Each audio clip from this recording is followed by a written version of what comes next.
কি আছে দেখি দেখি দেখি দেখি দেখি দেখি তোলা যাক এটা। ওই খাওয়া যাক, চলো চলো চলো চলো চলো চলো চলো। এই এটা নিতে ভুলে গেলাম।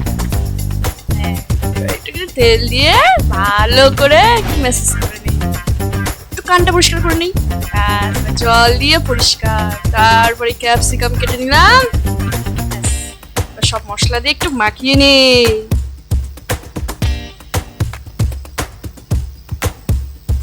লবণ দিয়ে দিলাম, এবার ভালো করে মাখিয়ে এবার উনুনটা তৈরি করে নেই।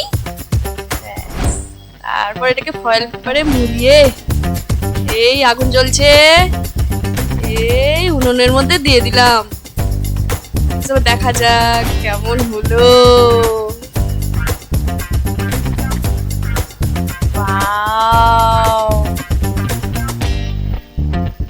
চলো একটু খেয়ে দেখা যাক। ওয়াও।